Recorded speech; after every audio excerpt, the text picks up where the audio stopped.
I'm at the pet store today. They have an adoption event going on. Let's go check it out. In the world of house pets, animals are often put up for adoption because for one reason or another they do not have a suitable home, or they've been rescued from an inhumane situation. Regardless of the cause, adopting a pet means taking responsibility for caring for and nurturing the animal. And when children are adopted, the same thing applies. The parents, out of an abundance of love and the capacity to match, welcome a child into their family to be cared for, nurtured, and loved. Due to a variety of circumstances, some children are without a family that is able to provide for them, to provide a safe place of belonging and embrace. Sometimes we go through life feeling like we don't have a place to belong, and we're looking for that place of ultimate belonging. The good news is, Jesus provides a way. Family is a place of ultimate belonging, or at least it should be. True family is a place where shared identity meets unconditional embrace under the care of a parent who loves, gives, corrects, and guides. This is how it's meant to be between humanity and God. Yet, like rebellious children, humanity has rejected God's wisdom, electing to find our identity and belonging elsewhere.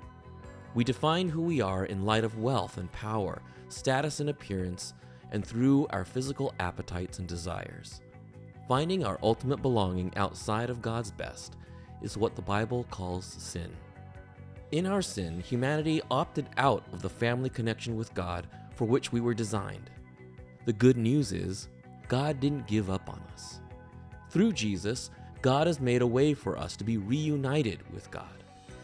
In John chapter 1, verse 12, we are told that those who receive Jesus, to those who believe in his name, he gave the right to become children of God, children born not out of natural descent, nor of human decision or human will, but born of God. This invitation into God's family is an act of divine love and grace. 1 John chapter 3, verse 1 says, "See what great love the Father has lavished on us, that we should be called children of God, and that is what we are."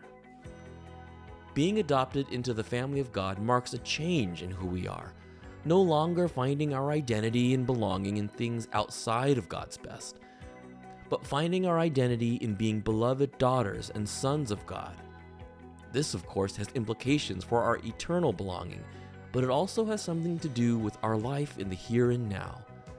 Even though we continue to make mistakes straying from God's best, with adoption into God's family, these ways no longer define us. 1 John 3, verse 9 says, "No one born of God makes a practice of sinning, for God's seed abides in them, and they cannot keep sinning because they have been born of God." In other words, who we are and our way of life is changed by adoption. Adopted into God's family, we are set free from the patterns, practices, and identities that lead us away from our ultimate purpose and our ultimate fulfillment. Instead, as children of God, we are made whole, belonging with others in God's loving embrace, part of God's family, both now and forever.